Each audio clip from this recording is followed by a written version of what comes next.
Praise the Lord everyone. सबको जय मसीह की। और मैं बिलीव करती हूँ आप लोग ब्लेस्ड होंगे। आपके घर आने और खुदावन का रूह पाक आपको टच करेगा, आज़ाद करेगा और यह वचन आप लोगों की अकेले अकेले के जीवनों में बोया जाएगा और 1000 गुना फल लेके आएगा। आओ मैं उस जिंदा वचन को आपके लिए पढ़ती हूँ, जो वचन हमें परमेश्वर के दास अपोस्टल अंकुर यूसुफ नरूला जी द्वारा और परमेश्वर की दासी पास्टर सोनिया यूसुफ नरूला जी द्वारा दिया जाता है। आओ मैं इस जिंदा वचन को आपके लिए पढ़ती हूँ।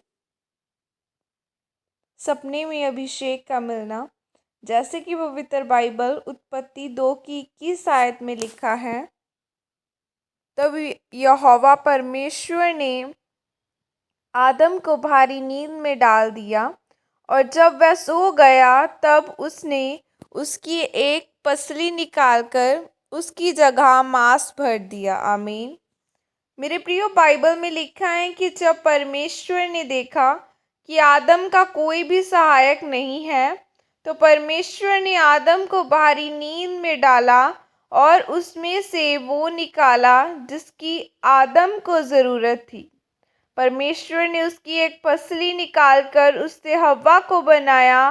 परमेश्वर यह बात जानते हैं कि आपको किस चीज़ की ज़रूरत है।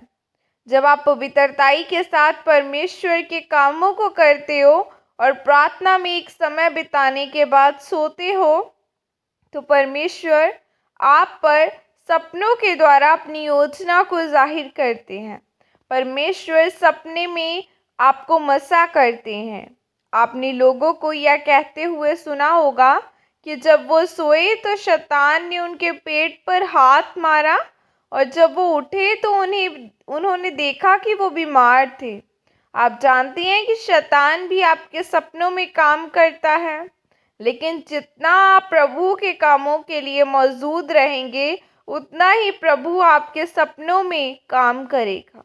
आप सोचे कि खुदावन ने आपसे रात में सपने में बात करनी है और आपके कमरे में रात के 2 बजे तक मूवी चल रही है, तो क्या परमेश्वर आपसे बात करेगा? यदि मैंने रात को सपने में मसा पाया, तो उन दिनों में ऐसे फ़ोन नहीं होते थे और जहाँ मैं रहता था वहाँ इंटरनेट नहीं था और टीवी पर सिर्फ एक मसीही चैनल था जिसे मैं सुनता था। बस तब हम प्रभु का प्रोग्राम ही देखते थे और खाना खाकर प्रार्थना करते थे और फिर सो जाते थे।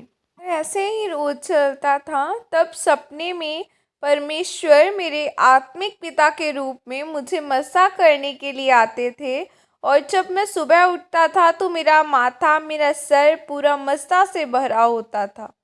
और यह सिर्फ सपने में ही नहीं, पर सचमुच मैंने उस अभिषेक को महसूस किया था। अगर आप परमेश्वर के वचनों की घोषणा करके, प्रार्थना करके, बाइबल के वचनों को मानते हुए परमेश्वर में नहीं चलते हैं, तो ऐसे जब आप सोएंगे तो परमेश्वर के लिए आपको सपने में मसा देना मुश्किल होगा। आप जितना अपने आप को परमेश्वर में सचेत रखेंगे, आप जितना पवित्रताई में, अलगताई में रहेंगे, उतना ही आप परमेश्वर के स्पर्श को और उसकी उपलब्धि को आप अपने जीवन में हासिल कर सकेंगे और परमेश्वर आपसे सपने में बात करेगा। इसीलिए मेरे प्रियो, अपनी सारी चिंता परमेश्वर पर छोड़कर उसके वचनों पर चलें, रोज़ प्रार्थना करें ताकि परमेश्वर आपको सपने के द्वारा चंगा करे, आपको छुटकारा दे और अपनी मसा के साथ भरे। आमीन। और यह प्रार्थना आपकी तरफ से की जाए। सर्वशक्तिमान परमेश्वर, इस वचन के लिए पिता मैं आपका धन्यवाद करती हूँ और परमेश्वर मैं यह अंगीकार करती हूँ कि मैं आपके साथ अपने संबंधों को बनाकर पवित्रताई में चलूँगी और आप मुझे मसा करें। प्रभु यीशु मसीह के सामर्थ्य नाम में मांगती हूँ। आमीन। हालेलुया। बाइबल कहती है कि कुछ भी अपने आप नहीं होता। आपको बाइबल की ब्लेसिंग लेने के लिए आपको जो वचन में लिखा है उसे पूरा करने के लिए मेहनत करनी होगी। आपको प्रार्थना में जाना होगा, रोज़ों में जाना होगा, खुदा के साथ अपना बेस्ट समय व्यतीत करना होगा। आज लोग बड़ी बड़ी ब्लेसिंग तो चाहते हैं, लेकिन वो खुदा के साथ समय नहीं व्यतीत करना चाहते। वो प्रार्थना ही नहीं करते, वो वचन ही नहीं रीड करते, वो लोगों को सुसमाचार ही नहीं सुनाते। तो आप कैसे अपनी ऊंचाइयों तक पहुंचेंगे जब आप लोगों को वचन ही नहीं सुनाएंगे? तो खुदावन को अपने आप सौंप कर प्रेयर में रहें, फास्टिंग में रहें, ताकि खुदावन आपको नेक्स्ट लेवल पे लेकर जा सके। फिर वो आपको ही नहीं बल्कि आपके इन फ्यूचर आपकी पुश्तों तक को भी ब्लेस करेगा। बाइबल कहती है कि जब तू सब कुछ छोड़ के मेरे पीछे हो लेगा तो तू दुनियावी और आत्मिक दोनों ब्लेसिंग को लेगा। अगर आपको दुनिया की ब्लेसिंग भी चाहिए और खुदावन की ब्लेसिंग भी, तो आपको परमेश्वर के पीछे चलना पड़ेगा। खुदा आप सबको ब्लेस करे और आपके घरानों को। God bless you all. Praise the Lord. जय मसीह की सबको।